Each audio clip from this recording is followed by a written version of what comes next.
नमस्कार, एक बार फिर स्वागत है आपका आप ही के चैनल एजुकेशन बाय डॉक्टर शमा के इस नए संस्करण में। आज हम बात करेंगे यूरोपीय वाणिज्य कंपनियों का भारत में आगमन की और विशेषकर बात करेंगे पुर्तगालियों का भारत में किस प्रकार आगमन हुआ। मध्यकाल में भारत और यूरोप के बीच व्यापारिक संबंध थे। ये व्यापार मुख्यतः भारत के पश्चिमी समुद्र तट से लाल सागर और पश्चिमी एशिया के माध्यम से होता था। ये व्यापार मसालों और विलासिकी वस्तुओं से जुड़ा था। मसालों की आवश्यकता यूरोपियों में ठंड के दिनों में मांस को सुरक्षित रखने के लिए और उपयोगिता को बढ़ाने के लिए पड़ती थी। पुर्तगाली राजकुमार हेनरी द नेविगेटर ने लंबी समुद्र यात्रा को प्रोत्साहित किया और इसके लिए काफ़ी धन भी खर्च किया। यही कारण था कि उनके यहाँ के कई नाविकों ने नए नए स्थानों की खोज की। यहीं से शुरू होती है भारत में पुर्तगालियों के आने की कहानी। प्रथम पुर्तगाली तथा प्रथम यूरोपीय यात्री वास्को डी गामा 90 दिन की समुद्री यात्रा के बाद अब्दुल मनी नामक गुजराती पथ प्रदर्शक की सहायता से 1498 को कालीकट बंदरगाह पहुंचा। कालीकट के शासक जमोरिन ने वास्को डी गामा का स्वागत किया, लेकिन कालीकट के समुद्र तटों पर पहले से ही व्यापार कर रहे अरबों ने इसका काफी विरोध किया। वास्को डी गामा ने भारत में काली मिर्च के व्यापार से 60 गुना से भी अधिक मुनाफा कमाया, जिससे अन्य पुर्तगाली व्यापारियों को भारत में व्यापार करने हेतु बुलाने के लिए इस घटना ने काफी प्रभावित किया। पुर्तगालियों के मुख्य दो उद्देश्य थे भारत में आने के: अरबों और वेनिस के व्यापारियों का भारत से प्रभाव समाप्त करना। दूसरा महत्वपूर्ण कारण था ईसाई धर्म का प्रचार करना। पुर्तगाली शासकों द्वारा पूर्वी व्यापार को विशेष प्रोत्साहन तथा शाही एकाधिकार प्रदान किया गया। पुर्तगाली सामुद्रिक साम्राज्य को एस्तादो द इंडिया नाम दिया गया। वास्को डी गामा के बाद भारत आने वाला दूसरा पुर्तगाली यात्री पेड्रो अल्बेज कैब्राल था, जो 1500 ईस्वी में भारत आया था।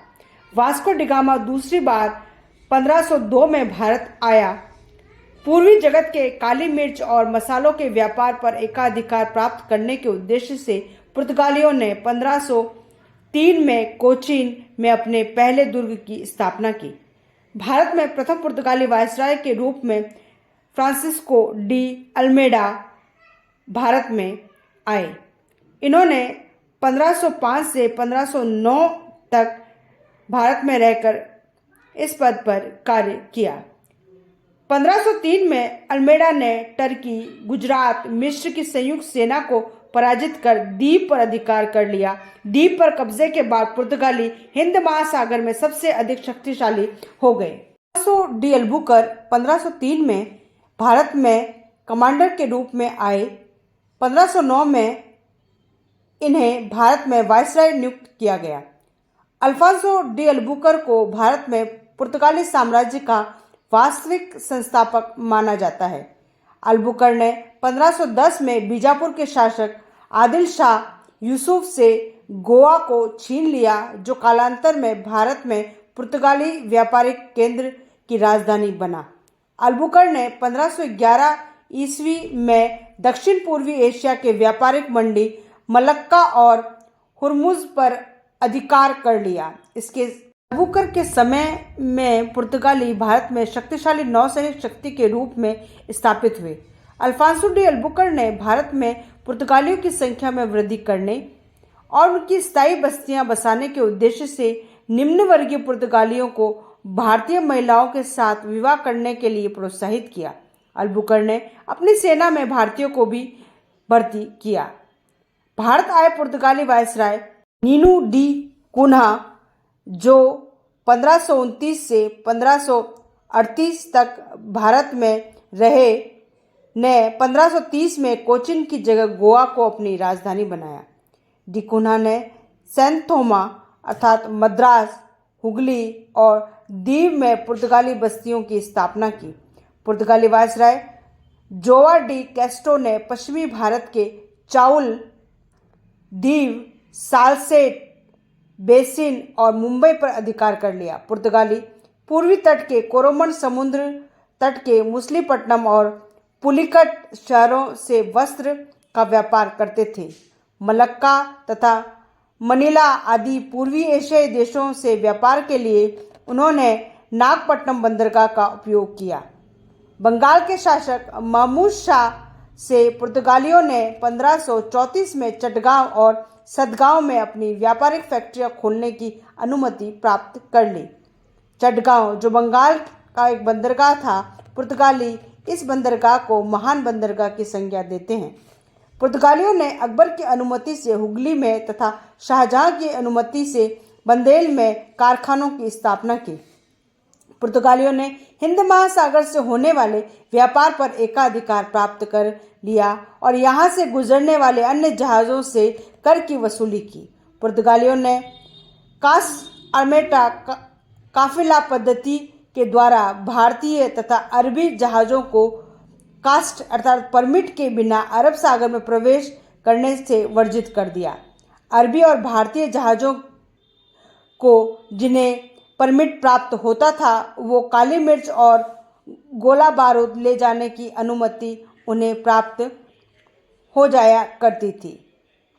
पुर्तगालियों ने काफिला पद्धति के अंतर्गत छोटे स्थानीय व्यापारियों को जहाज़ों से समुद्र यात्रा के समय संरक्षण प्रदान किया।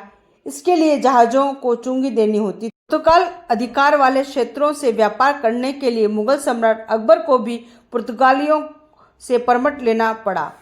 1632 ईस्वी में शाहजहां ने पुर्तगालियों के अधिकार से हुगली को छीन लिया तथा औरंगजेब ने चटगांव के समुद्री लुटेरों का सफाया कर दिया। पुर्तगालियों ने भारत या पूर्वी एशिया व्यापार में वस्तु विनिमय का सहारा नहीं लिया। यहाँ से वस्तुओं की खरीद में पुर्तगाली सोना, चांदी व अन्य अनेक बहुमूल्य रत्नों का प्रयोग करते थे। पुर्तगाली मालाबार और कोंकण तट से सर्वाधिक काली मिर्च का निर्यात करते थे।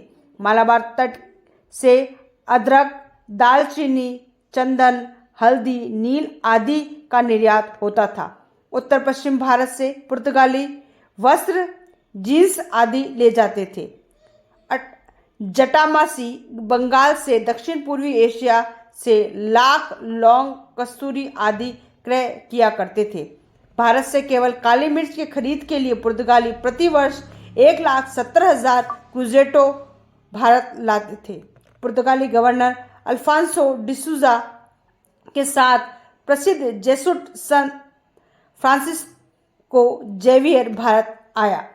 पुर्तगाली गोवा, दमन द्वीप पर 1961 तक शासन करते रहे। पुर्तगालियों के भारतीय व्यापार के पतन के अनेक कारण थे, जिसमें प्रमुख थे भारतीय जनता के प्रति धार्मिक असहिष्णुता की भावना, गुप्त रूप से व्यापार करना तथा डकैती और लूट मार को अपनी नीति का एक हिस्सा बना लेना, नए उपनिवेश ब्राजील की खोज, अन्य यूरोपीय व्यापारिक कंपनियों से उनका प्रतिस्पर्धा किया जाना, अपर्याप्त व्यापारिक तकनीक, पुर्तगाली वायसरायों पर पुर्तगाली राजा का नियंत्रण, ये सब अनेक ऐसे कारण थे जिसने पुर्तगालियों के भारतीय व्यापार का पतन कर दिया। पुर्तगालियों के भारत आगमन से भारत में तंबाकू की खेती, जहाज निर्माण तथा प्रिंटिंग प्रेस की शुरुआत हुई। 1556 में गोवा में पुर्तगालियों ने भारत का प्रथम प्रिंटिंग प्रेस स्थापित किया। भारतीय जड़ी बूटियों और औषधि वनस्पतियों पर यूरोपीय लेखक द्वारा लिखी पहले वैज्ञानिक ग्रंथ का प्रकाशन 1563 में गोवा में हुआ। ईसाई धर्म का मुगल शासक अकबर के दरबार में प्रवेश फादर एकाबीबा और मार्सरेस के नेतृत्व में हुआ। पुर्तगालियों के साथ भारत में गौथिक स्थापत्य कला का भी आगमन हुआ। आशा है आज का विषय आपको पसंद आया होगा। पसंद आए तो इसे लाइक करें, अपने मित्रों के साथ ज़्यादा से ज़्यादा शेयर करें और चैनल को सब्सक्राइब नहीं किया, चैनल को सब्सक्राइब करें। फिर मिलते हैं ऐसे ही किसी विषय के साथ। तब तक के लिए अनुमति दीजिए डॉक्टर शर्मा को।